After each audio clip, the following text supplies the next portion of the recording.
Thank you very much. Uh, our speaker, Leila Kabesh, is the 2020 Ohio Teacher of the Year, the 2021 NEA Horace Mann Award recipient, and the 2021 National Toyota Family Teacher of the Year. For this year's biennial seminar, we're fortunate today to have Leila provide the first of her three-part series. She's sharing with us how to achieve a greater sense of belonging, the power of belief, and the ways to build on your assets to create impactful changes. Leila wanted her introduction to be very short, so please help me welcome Lelia Kubesch. Leila? Thank you so much. I am honored to be with you, and I get excited when I am with educators because I can admit to things and know that I am understood. It is also a treat to talk about the topic of belonging because most of the time I am asked to talk about projects and programs that are successful, but without the teachers, these programs don't create themselves. So I'm going to share with you the slides just so that you know what we're going to be doing today. So it's going to be my time with you. It's going to be in three parts.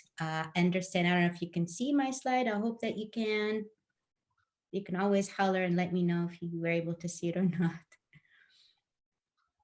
So the first part is understand the emotion to be able to change the mindset. And the next part is rewire your brain to release anxiety. Gonna learn some of the strategies. And the last part is support and network so that you grow along your organization. And then we have questions and answers. And it's like, well, Leila, those are four things. And you said there's going to be three parts because the question and answer, I am happy to stay as long as you have those questions and I can stay later. And also I will give you my contact information so that if something comes to mind, you can always ask me. So why is it that we don't belong? And the source is really loneliness. To just give you an idea, in other countries, like in France, for example, the teachers don't have their own classroom. And so the way it works that all the teachers have to be moving around all the districts because that way nobody gets paid more or less from being in one district. It's a national program. Everybody gets paid the same. And also so no one has to be stuck in a high need community where there's a lot of stress. So I was talking to a teacher in France and I said, well, in the United States, we get to have our own classroom. And she said, yes, we know, but that's not a good thing. Because when you have your own classroom for a long time, that creates a sense of alienation and you end up feeling alone. And it's really not a way to connect with other teachers. But the students stay together in the classroom and they are like cohort. So over time, they learn to get along, they know each other, and they do really well. So that is one different perspective. In Japan, when I was teaching there for one summer, I said, well, I need to take classes. When I go home, I have to take classes. And like, why? I'm like, why? I could not explain why I need to take classes to get my master's degree because the concept of a teacher going back to school is very foreign in many, many countries. So over time, I learned that we as educators, we do a lot more than anyone else in the world. So the source is loneliness. That's why we don't feel that we belong. And how does that happen? Whether we had a trauma as a kid, so we feel like sometimes we really don't, we're not like everyone else. And we also get secondary trauma from being in the classroom in high needs. For me, when I started teaching at Norwood about 5 years ago, I used to go home every day in tears, just listening to the kids, what they were telling me. Also, there is a feeling of unworthiness.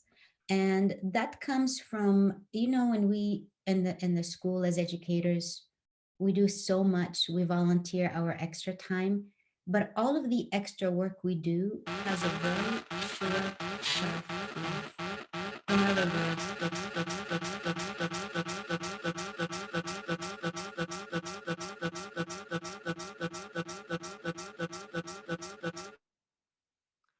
Sorry about that. I don't know what that was.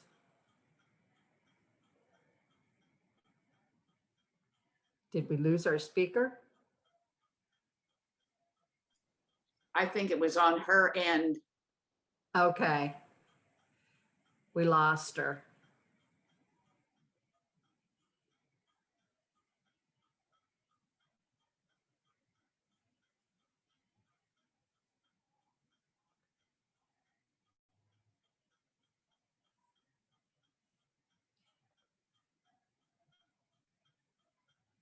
Leila?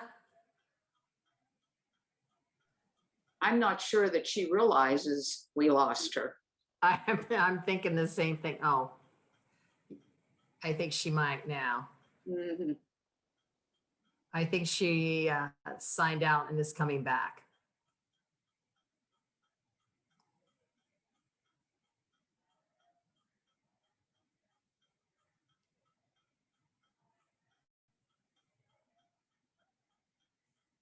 Of all the time that we had breakout sessions, I've never had this before. So this will be a new experience. Chalk it up, ladies.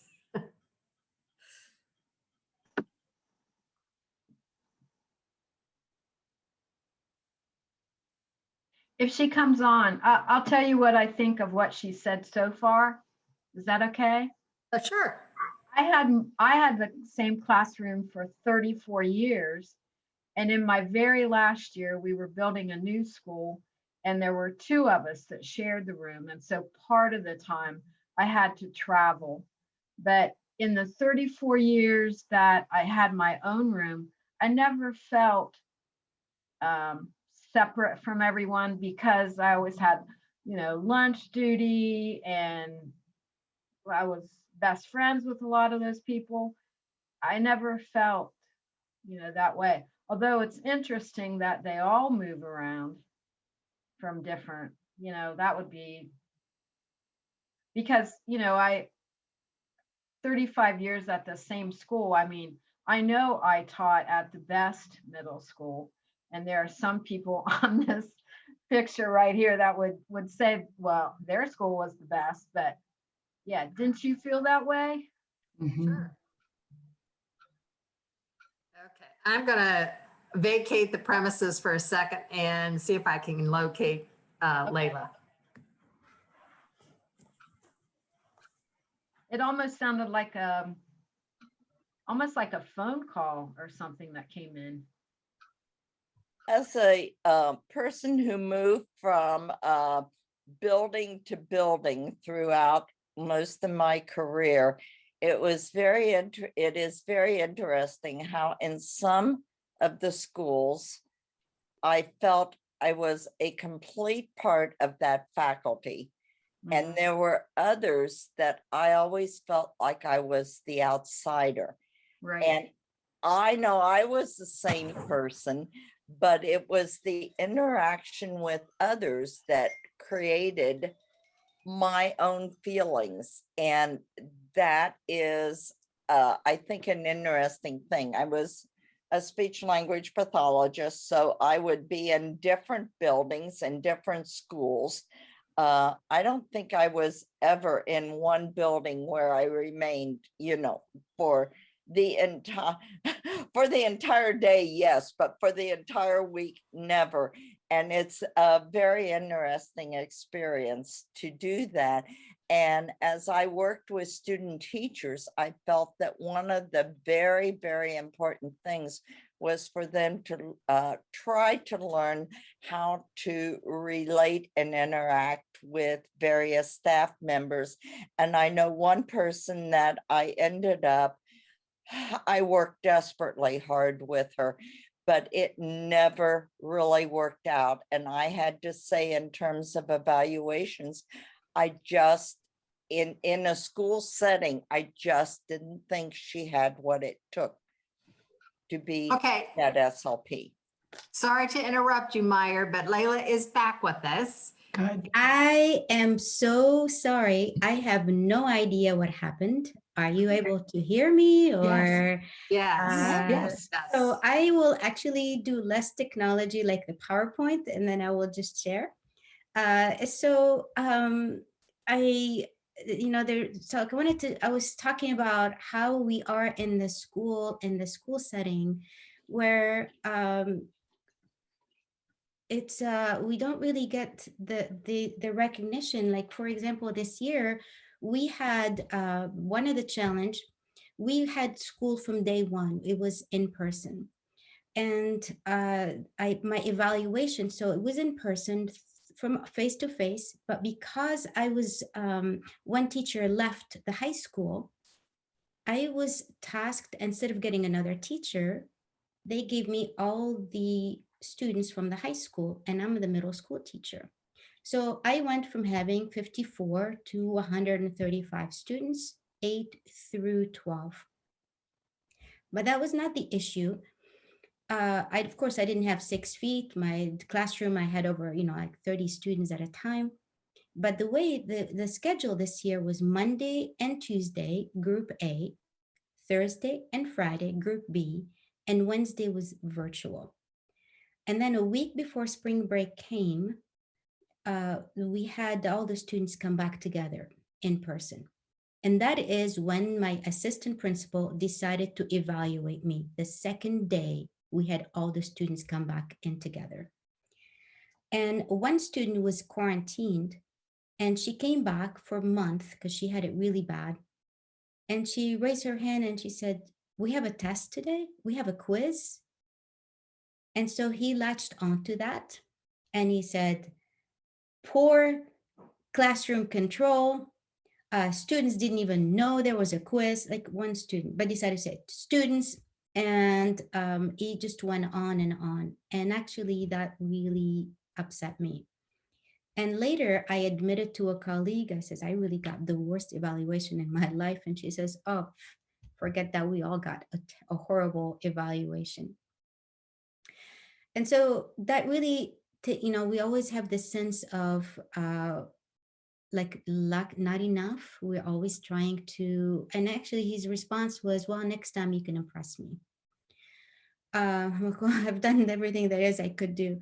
So we have the reason for feeling loneliest. We have the primary trauma, secondary trauma. We get it from being around students in high need, this feeling of unworthiness, of not doing enough. And also we have the language that's used in school. So for example, when we talk with each other, we can say, "I'm a veteran teacher. This is my 28th year of teaching." But when someone else uses it, they don't use it the same sense. I had a young colleague, and he said, "Well, these veteran teachers, they practically drain the budget for the district." And I said, "Don't look at me, because when I changed districts and I came back to teach at Norwood, I started at zero. That second master's degree does not exist. That national board certification, who cares? I was happy to just be employed." And then I go, "I don't mean you." Well, you just fact that you use it in that way. And so, and it is that, like I said, the language, but also for teachers, we really don't know the difference between belonging and fitting in. For a long time, I did not know the difference. When I came to Norwood, I really wanted to connect with teachers. And so I was trying to fit in. And one day they had a staff meeting. They said, "We're going to go to the bar on Tuesday." Well, first, I don't drink. I don't go to a bar. And if I'm going to go, not on a Tuesday, right after school. So I went in, and first of all, I found that the food was expensive. The water was not free. And I sat there, and I realized I was talking to the same teachers I was already talking to in the classroom. And so I left. By the time I left to go home, I got caught in the worst traffic. So I ended up being 45 minutes on the road.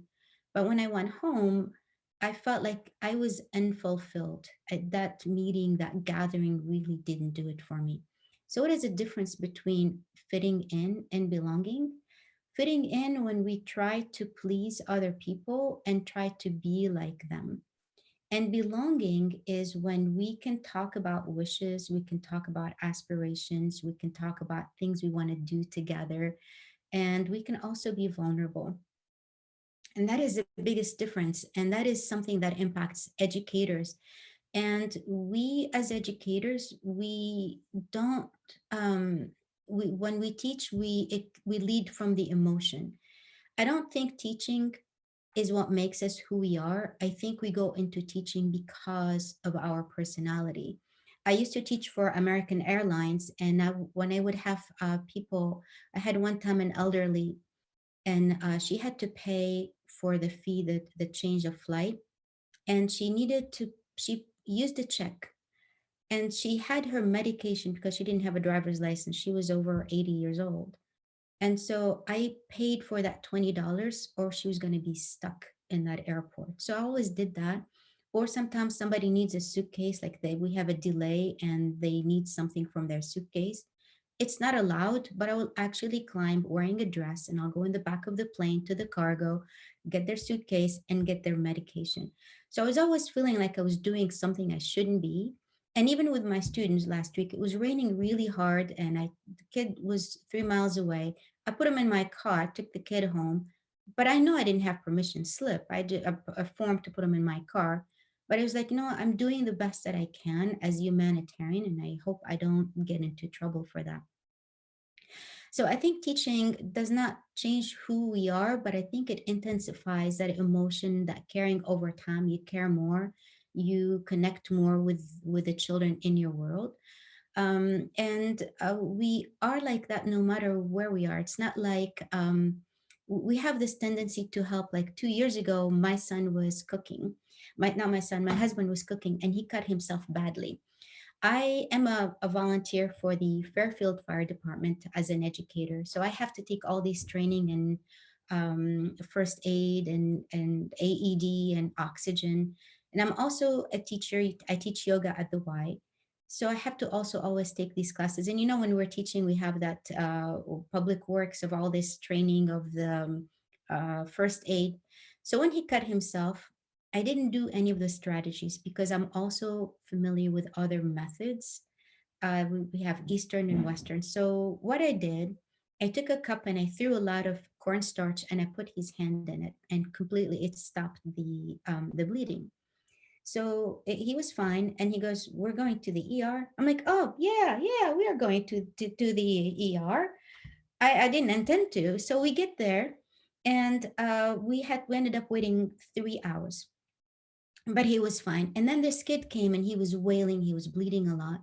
And I went to this person in this intake and I said, he can have our spot, he to go early, let this kid. And she goes, "Are you the parent?" And I'm like, "No, I'm a teacher. This kid is in pain." And she goes, "I'm on a break." And I watched that woman fascinated. Like, can you imagine as a teacher, we have a kids taking a break where people are screaming in pain, like go to the parking lot or something. But she was on the phone the entire time. And another person came and asked the same thing to that kid. And also she said she's a teacher. People feel like we are trying to raise other people's kids, or no, we always have this feeling like we want to fix the world around us.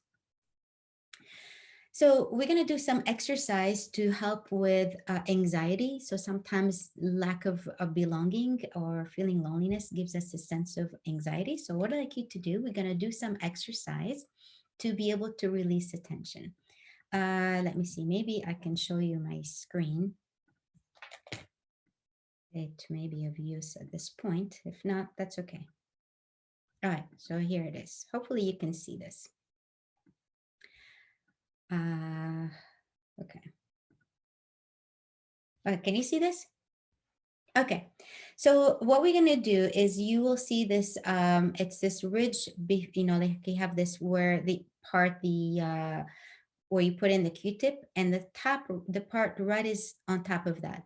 So you will take your finger and that middle part and just sit up straight. And then you're going to put your finger in, but you don't press hard. You're just really sliding the skin gently. And what you're going to do is you go in, and you can do this anytime. You go in and you press into circle. So you are making a little circle inside and making sure you don't push too hard in case you have the nails. You don't want to really hurt yourself. And what this does, this is the vagus nerve that helps to alleviate the stress that is connected to the nerves of your ears.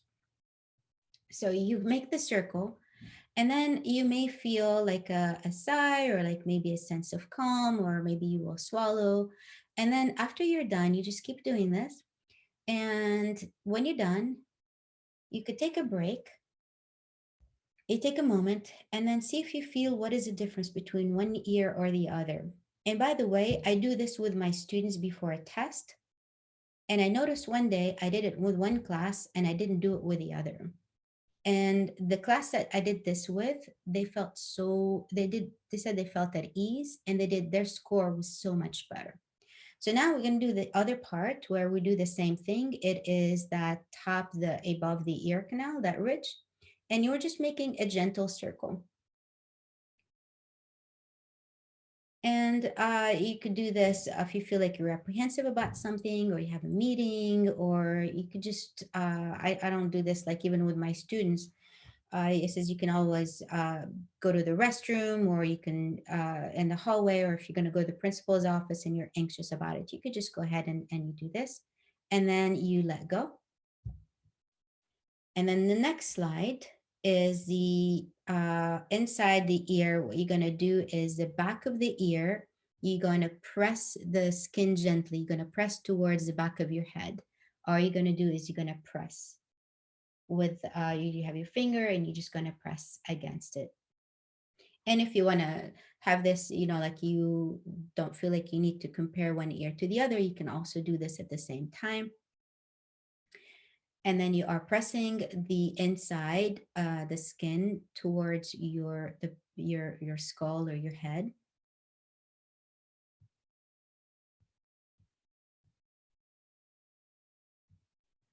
And then release. And remember, there is no time limit on this. You can do it as often or as long as you want. And so now what we're going to do, this is the next part, is pulling. So you have the part of the outer ear. This is this part right here. And what you're going to do is we're going to pull the ear. You're going to pull it out and away from the head. So you're pulling it away, and you will hold. But you don't want to pinch the skin too hard. You just want it to be very light. And notice your breath. You may feel like you're able to breathe deeper. And then you bring it back and you let go. And then we're going to do the same thing. We're going to hear down and away. So down and away.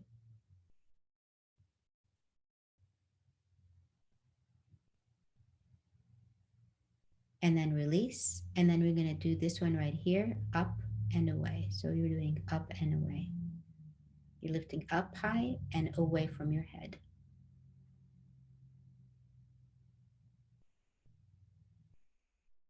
And so this particular part, the pulling from your ears, it's beneficial if you happen to have like tension headaches, like you're feeling you're having a migraine, you can do that and you will feel a relief, like an instant relief. You do this with both ears. If you're having these jaws tightening, you can also do that, and it helps with that too. And so now we're going to do the same thing. We're going to do the other part of the other ear. You're going to pull out and away from the head.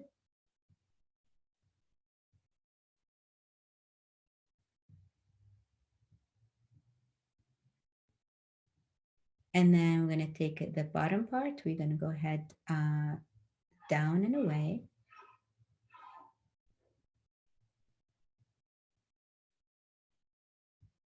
And then we're going to take the top one here, up and away.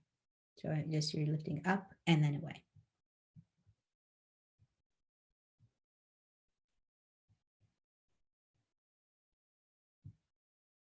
And then when you release, you can close your eyes and then like you're doing a body scan and see how you feel, if there's one side that feels better than the other. And then generally what we do is you do this again, and then you can do it again where you would have out. So you're going to do this one out and away. You can do this at the same time. And you hold. If you can do this for about each part, if you can do this for 30 seconds, then you would feel a tremendous relief from when you're having a headache, or your jaws feel tight, or you're biting really hard because we're feeling stress. And then we're going to go the same thing here. We're going to go down and away.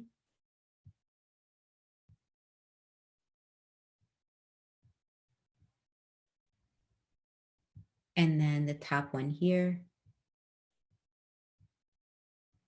up and away.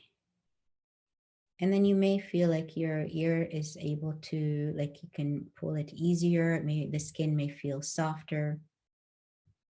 And then you release, you take a deep breath and lift your chest up. You can have a slight arch to your back. And then your shoulders, if you can, even if you touch your shoulders, just to remind yourself that they need to be away from your ears, and your chin forward. And then if you feel anything, if your head feels differently, if you feel at ease, relaxed. And so this is the part that we're doing. Like, you do this if you're feeling that you are anxious, or if you feel stressed. And so now this is we're going to do one thing or one other thing. And so if you will see the line between this, like the muscle. So we're going to relax the muscle, and we're going to rub the line between the hairline and the skin. So what we're going to do is you're going to take your finger, just going to rub very gently, not too hard. And you're going to take your index finger all the way from the bottom where your earlobe is. And then you're going to lift up like you're pressing on the skin, and all the way up. And do it slowly, and you can do it again. So you're going to do this several times. And if you want to, you can, so we're going to do one side this time. Just usually do one side at a time. And then you just do this a few times. I like 8 times. For whatever reason, in yoga and many things, like 8 seems to be a magical number, or 30 seconds. And then you lift, you keep doing that. So it's the skin to help to relax.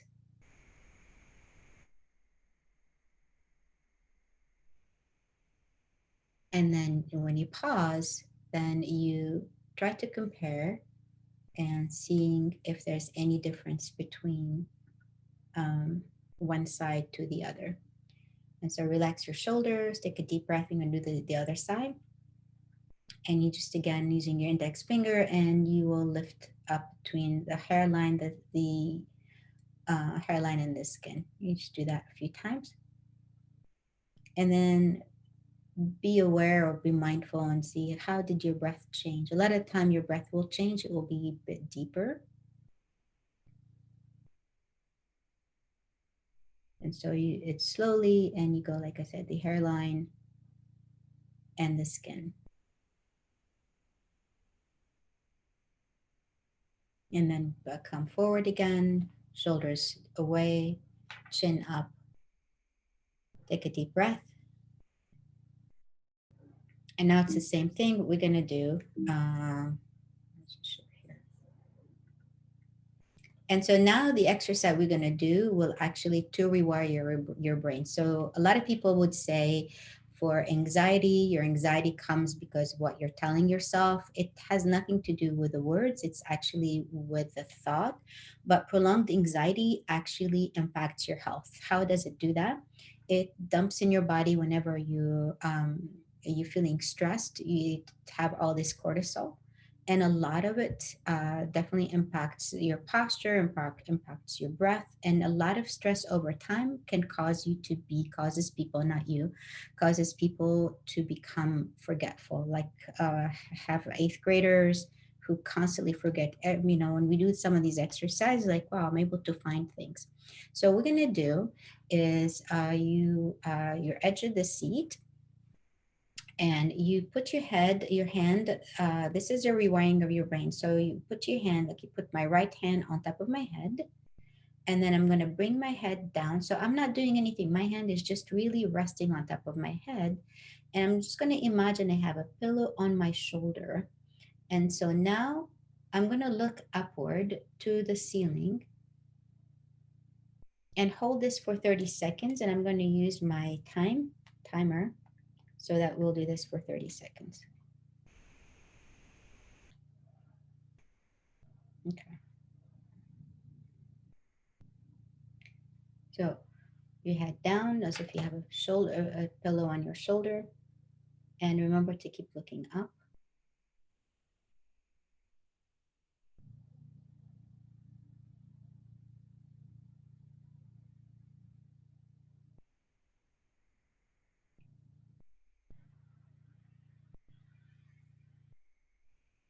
And then come up and put your hand down and look forward. And we're going to do the other side, same way.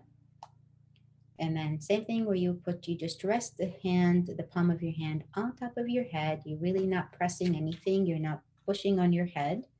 And then you gently put your head towards, like, bring it down. Imagine you have a pillow on your shoulder, and then look up.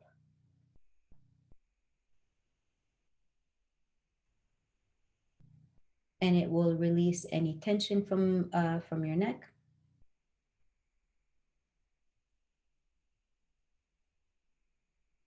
And for somebody who is, like sometimes with my students, when we do this, they forget and they start looking somewhere else. Like, remember to keep looking upward. And so what does it make you feel? Like, my students, what am I supposed to feel? You shouldn't supposed to feel anything, but the difference is afterwards. Let's say if you generally feel anxious or you're feeling stressed, you will have clarity, and it will make you as if everything that's happening that is stressful, if it's on TV and you have the remote control and you can turn that off. And then relax, come your head up. And so the next thing we're going to do is, it's the same thing, but so when you lift your head up, it's the next part. You are going to do the same thing and then look up. But then you're going to take the opposite hand and you're going to bring it to your side. So I'm not so sure if you can see. I'm going to actually stop sharing. All right. So I'm going to take my other hand and I'm going to arch my body as if it was like letter C. So I'm having my head down. My right hand is on top of my head. I'm going to look up and I'm using the other hand against my side. And I'm actually, it's the hand that is on my rib that is pulling the opposite direction from where my head is looking. And then I need to remember to look upward. Same thing again. It will also be for 30 seconds. And I will use a timer.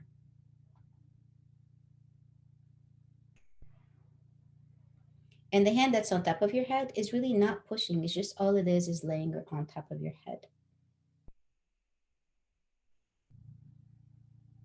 And I noticed that what I was doing, whenever I do this exercise, I have like an agenda, and I would write on the days I'm doing that. Like, I write, okay, doing this exercise, we have this test, I need to remember to do this. I also have a grant to do. And then one day I was looking back, I'm gonna come up again to this relax and release. And then I noticed that whenever I did this exercise, even with my students, if I wrote a grant, I won. If I did anything, it was like I had so much clarity. And people say, you're a grant writer. I'm like, no, I'm not a grant writer because I don't win all the time. So we're gonna go ahead and use the other hand, the opposite side. And then we're gonna use the other arm, gonna come and instead of being too high, gonna come to your side, your waist. And then I'm going to put my head down and then pulling. So you'd have like this letter C. I know, you need to remember to look upward too. And what it does is you feel like you are, the biggest difference for me, I felt like I'm more creative and I'm able to write better. And my ideas in my writing were coherent.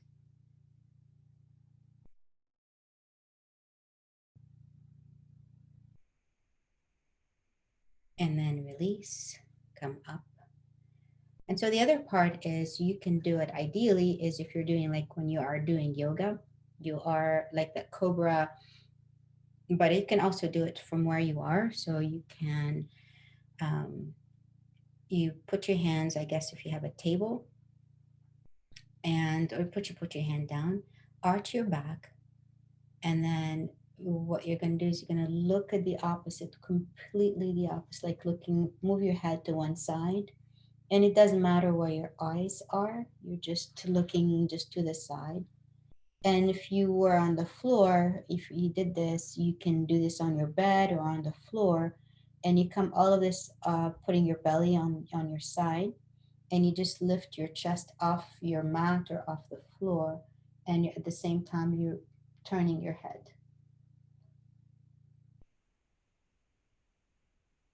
And then you will release and you come to the front, come forward, take a deep breath.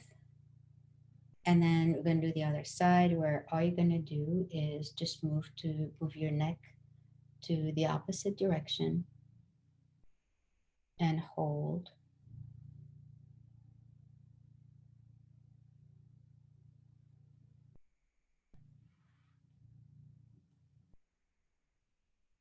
And this is the vagus nerve to help with the rewiring of your brain.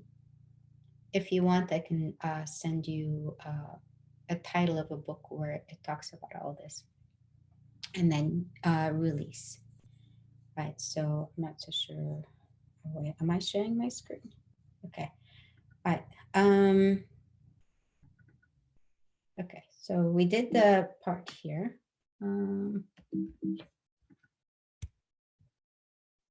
Okay.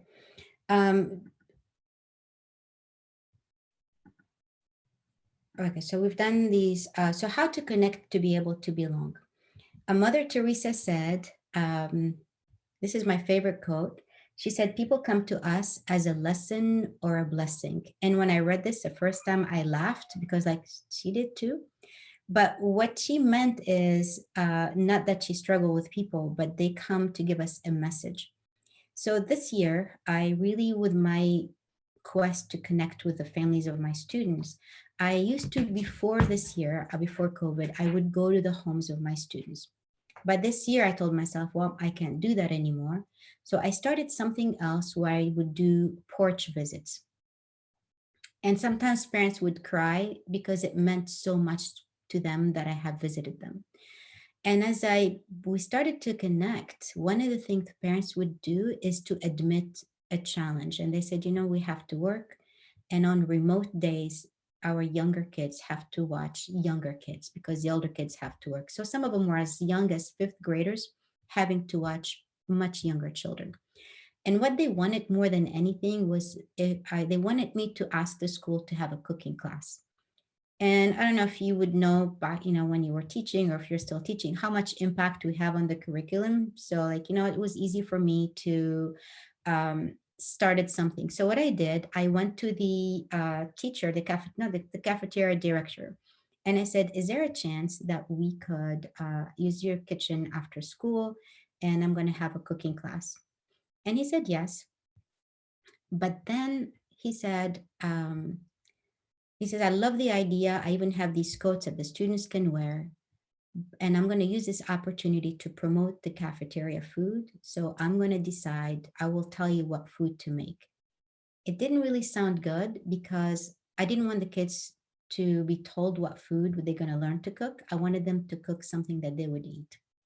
So I said, okay. And then he said, okay, when we do a roasted chicken, bring me two. One in the morning, I will bake it. And at the end of the day, we will have the TV show. We'll get the one that I baked in the morning. Well, that didn't sound good to me either because I don't want to waste food. I'm happy to pay for food for the kids to take home.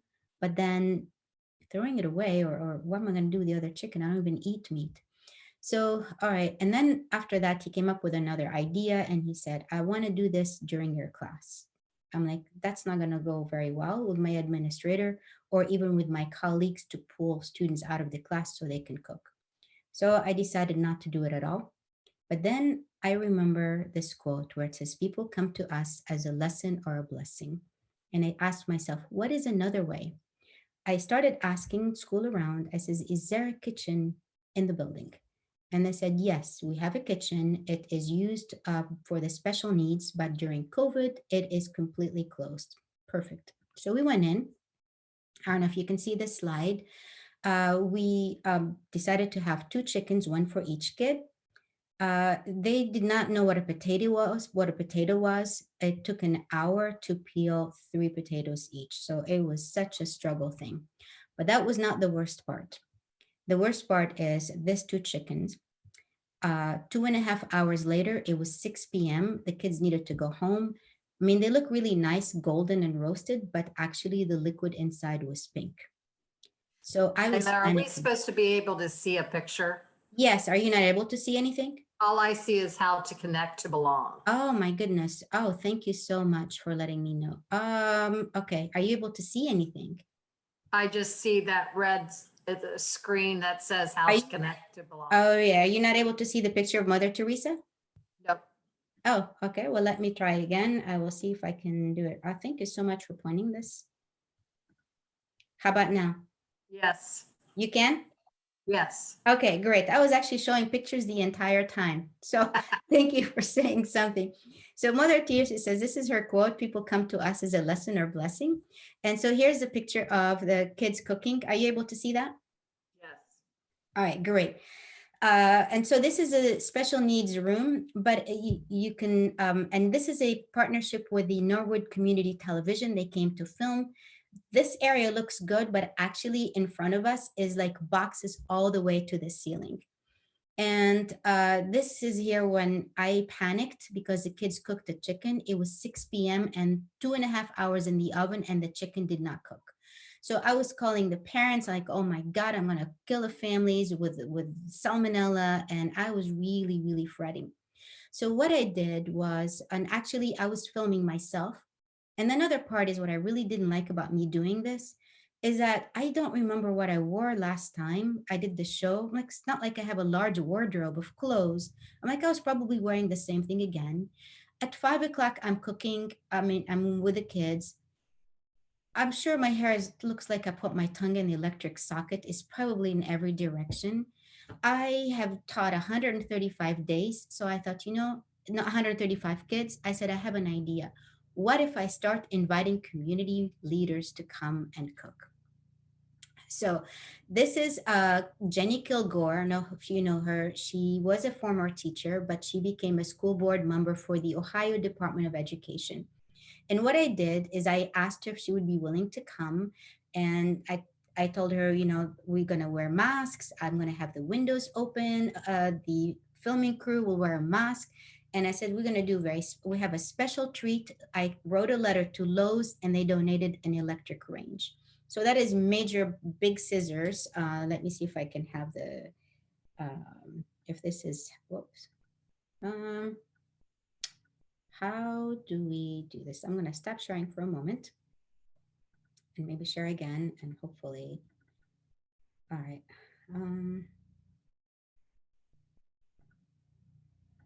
Okay, can you see this? What do you see? I think it's your students saying thank you to Lowe's. Okay, so what we have done, this is, like I said, this is Jenny Kilgore. She having the grand opening of our stove. And so I wrote, I told Lowe's, I said, thank you so much for giving us this donation. And we will put this on the website. And they said, for the love of God, please don't do that because we don't do this for everyone. We don't want to get 3,000 requests.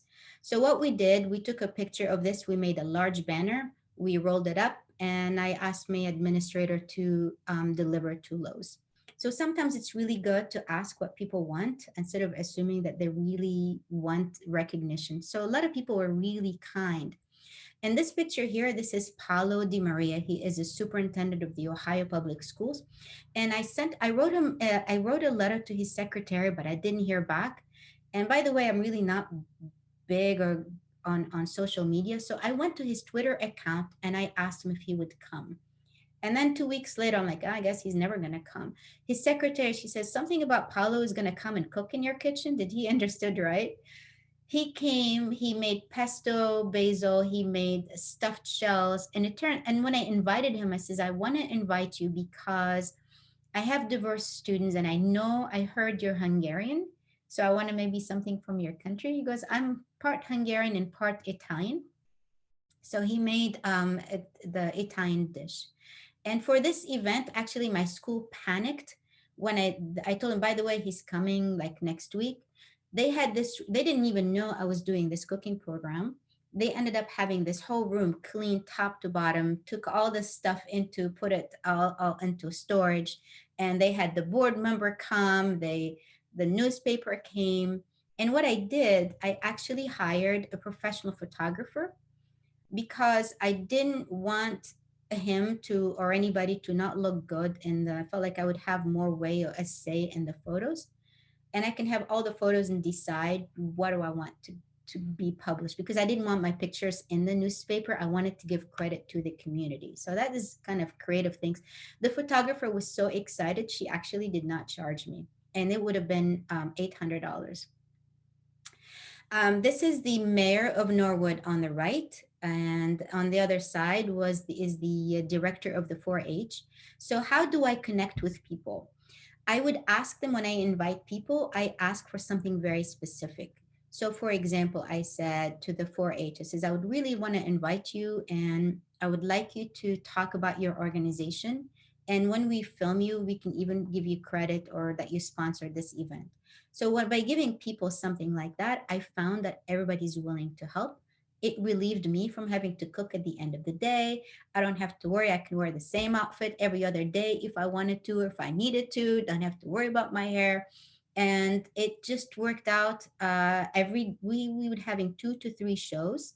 And then I started asking people, and really no one, I was turned down once by a politician who actually mandated that the schools go back in person.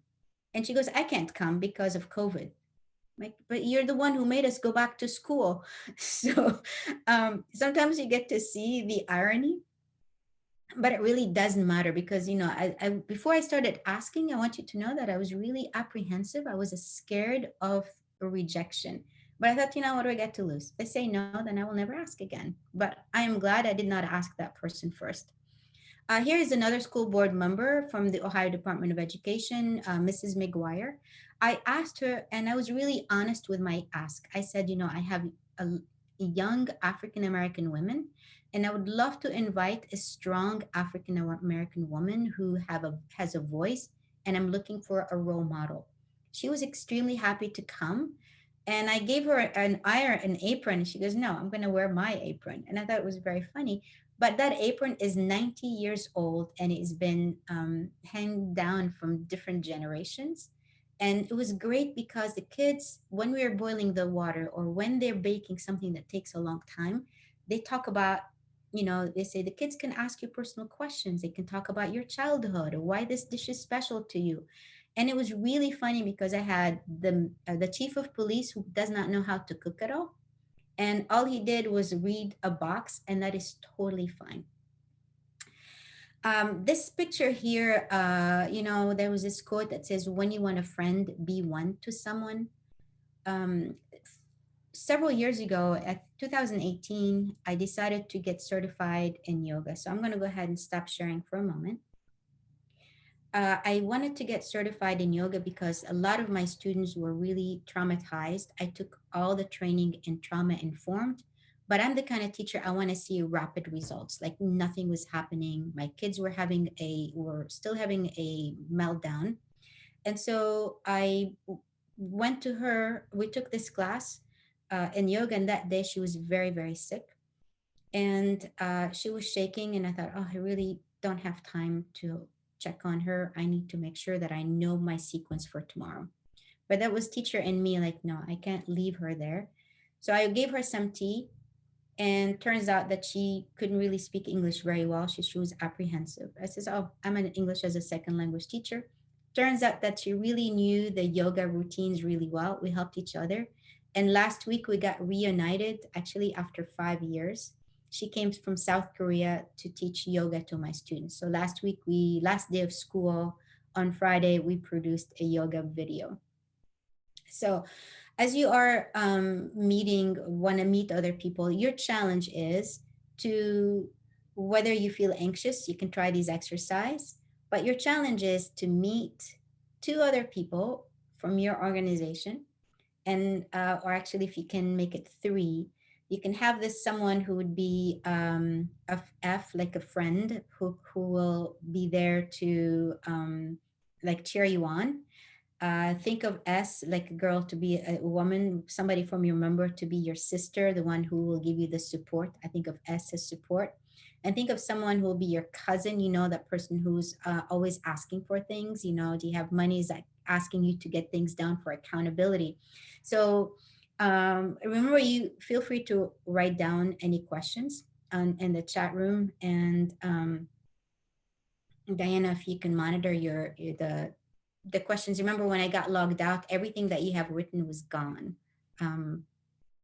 So we're kind of starting. So think about, what project would you like to do? What is something that you want to be supported to do, either a project for the community? So notice how when I asked people to come in, I'm asking these celebrity people to come in to do the cooking. I looked for something like, when you ask someone to help you, to partner with you, you want to let them know, why did you pick them? What makes them special? So for me, and like, you want to give them something that they can do. So for me, for example, when I asked the mayor, I said, I would like to invite you because I'm looking for students to ask you questions about your journey in politics. So people, when you give them something specific, what it is they're doing, it puts their mind at ease, and let them know what you're going to do. So I said, I will take photos. I will share these photos with you. I will put this on our school website. You can put these photos on your own social media. And people really appreciate that. It's like, that is the thing that you can give. And not to assume, like I assumed that Lowe's wanted to have all these recognition, that they wanted to be in the newspaper. Like, no, for the love of God, don't ever tell anyone where you got this stove. We don't need anything. So what we did is just really, I didn't want to spend money on even an expensive card. I had my students create a thank you card and that banner that you have seen. So I don't know how much questions you have, but we can certainly start now to give it a chance, if you can unmute yourself, or what would you... As of right now, sorry, Leila. As of right now, we have no questions, which surprises me. These ladies always have questions. Anybody have a question?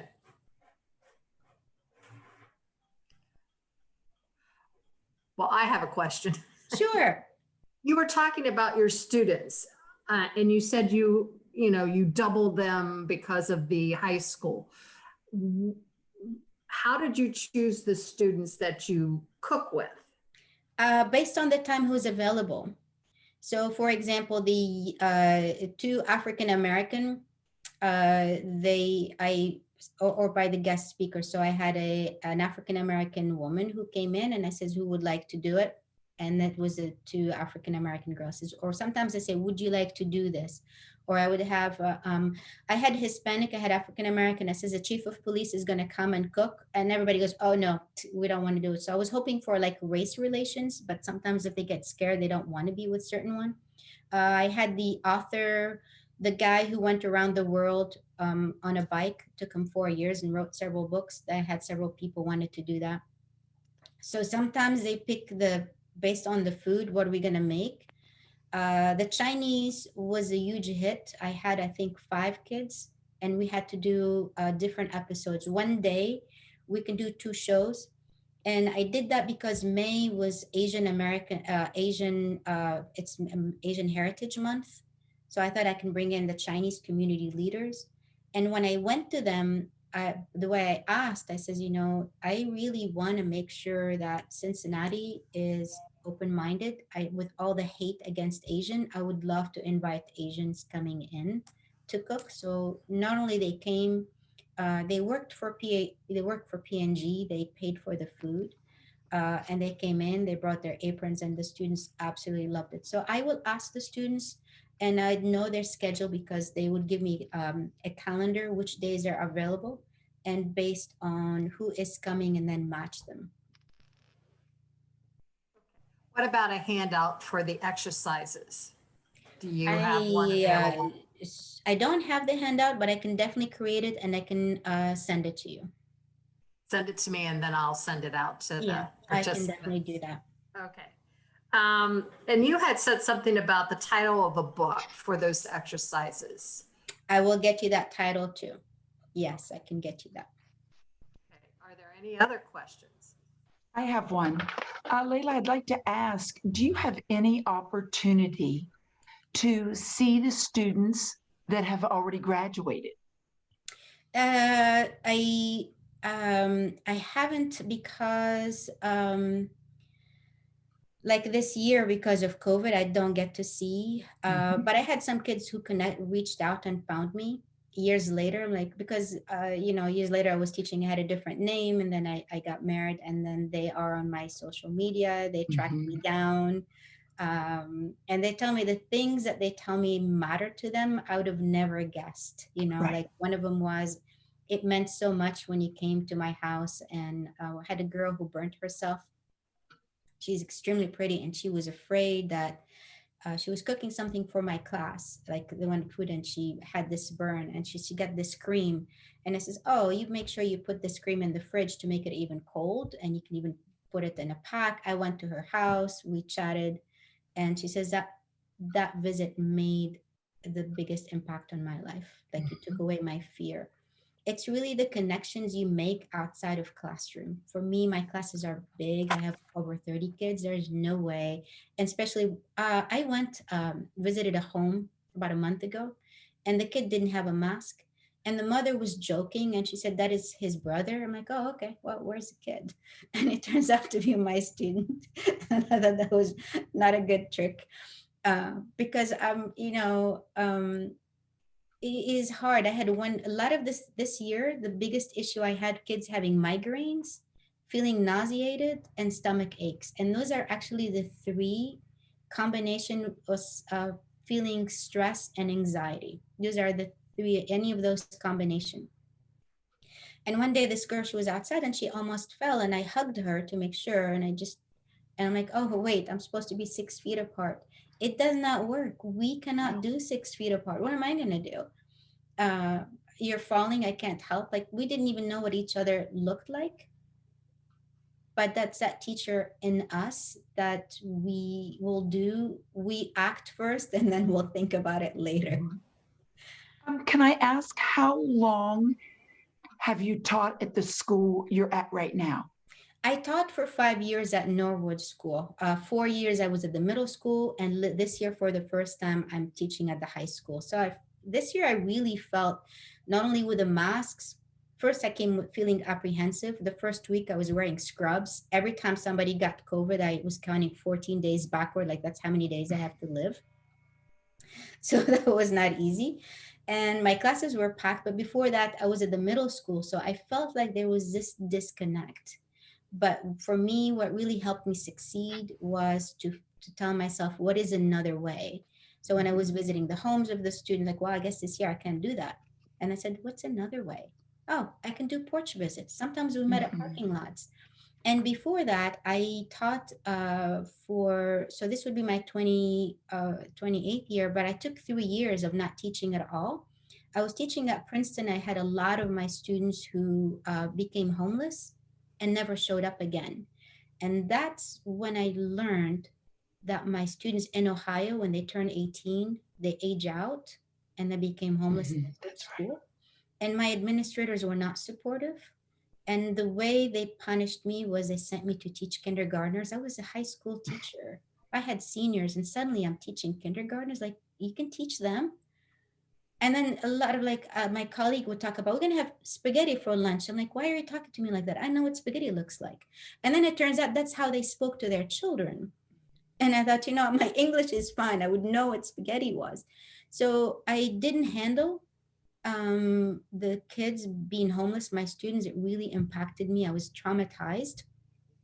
that I left teaching for 3 years, and I worked on House Bill 50. Mhm. And on March 16th, March 20th of 2016, the bill passed. And then a week later, I found this job at Norwood. I thought the chances of me getting this job, I have greater chance of being hit by lightning with all of my Mhm. education. So I found myself watering down my resume. Like, nobody needs to know I have 2 master's degree. National board certification, who cares? So I watered down and I got the job. But when you come back, you start as new. You start new with a pay scale.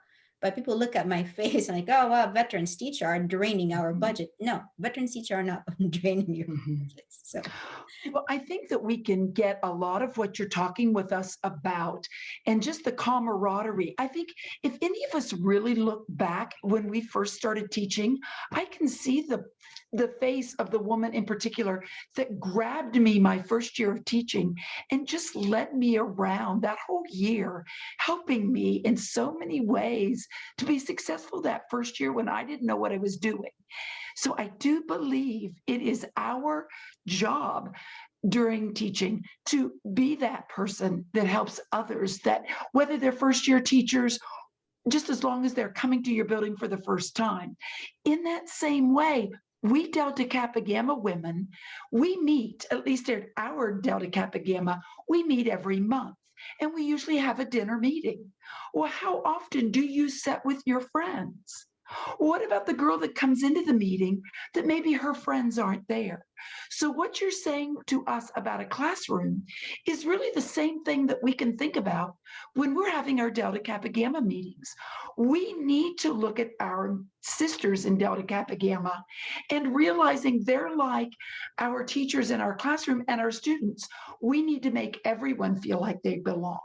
Like you want your students to belong, we want our Delta Kappa Gamma sisters to see their value in our organization. Not about you. I So- agree with you. You know, this year I felt really alone, being in another school. And I think sometimes we give the things that we ourselves want. So for me, by connecting with the families, connecting the students, because deep down, that's what I want. And it just doesn't matter how many years I've been teaching, being in a different building, teaching during the pandemic, teaching with a mask. The first day I taught wearing a mask, I went home and slept at 4 o'clock. I'm like 100, so many kids, I'm gasping for air. Yes, it really reaching out to someone, even within your organization, and sit with different people. For me, I had this teacher colleague came to my classroom. I told her I got the worst evaluation this year. She goes, Leila, everybody got a bad evaluation. And all of a sudden, I went from like this to feeling like I can breathe, being able to talk to someone. That is really the need. The greatest need is the connection. So this year, I won some money, and I gave it to, I decided to create a fellowship with teachers, new teachers or teacher Title I. I says, I'm going to give this money to them. And what really surprised me that none of them asked for it. None of them, I gave the money to a not-for-profit for these teachers. None of them cared about the money. All they wanted was being able to connect and talk about what they were feeling, to talk about, you know, I'm teaching this. I have nobody to talk to. I'm struggling with this. But really, when you have this meal, ideally is to really take someone under your wing for that dinner. I can't tell you how much it meant to me to have someone come to my classroom and say, hey, Leila, how was your day today? Yeah. Well, we sure appreciate you spending your time with us. You have given us just invaluable information, even the idea of the ears and the relaxation. I think sometimes we can get so engrossed in what we're concerned about or what we're worried about. And I think the idea of, I just felt the idea of the rubbing, that I was getting my mind off of what I was worried about and really thinking about what I was doing. So I truly believe what you're telling us about your classroom is as well for teachers in a classroom that are out there listening to you, as well as we retired teachers that are going to our meetings, and how we need to we've been so divided lately. We definitely need to reach out to our sisters in Delta Kappa Gamma, our teachers in our community, and see how we can make a difference during these difficult times that are slowly easing up, but our children are still suffering Yes. in many different ways with the loneliness. So I take that on as a challenge to my Delta Kappa Gamma sisters, to see how you can reach out to 2 or 3 people in your organization this summer, especially if you're not meeting. We don't meet in the summer, but making that connection with a teacher or with a Delta Kappa Gamma sister and see what maybe their needs are. And now if we can go out to dinner, what better way of Yes. reaching out and touching someone, letting them know you're there. You are very inspiring tonight, and I really greatly appreciate you taking the time to be with us and to be with our biennial seminar. We've got 2 more weeks that I'm looking forward to. Next Thursday, same week, Thursday, same time, 7 o'clock. So you might tell your other sisters in Delta Kappa Gamma, if they weren't on this time, that they'll want to get involved and make sure that they register for this for next Thursday. Diana, do you have anything you want to share? No, I just want to say thank you too. And I'm struck by the fact that Leila is an individual who she thinks outside the box, constantly thinks outside the box. And what has worked in the past, she puts a new twist to it, and voila, it works again. So I'm impressed that she is constantly on the move and always thinking for something new and different. So thank you, Leila. Can't wait until next Thursday where Yes. you will be talking about believing. Yes. Good. Good. Great. Thank you so much. Thanks, everybody. Thank you. Have a great evening. You too.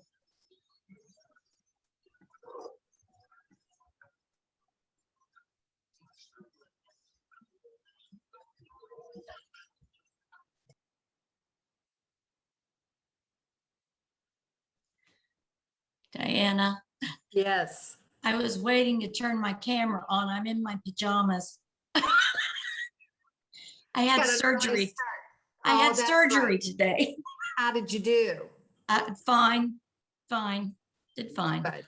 Good. So heading back to bed. Okay. Sleep it off. That's my plan. Yeah. Good night, everybody. Night. Night, Debbie. Okay. Diana, it looks like everything went well. Right. We had 53 people registered. We have about that for the next week. I'm just hoping. I mean, I guess hang on a second.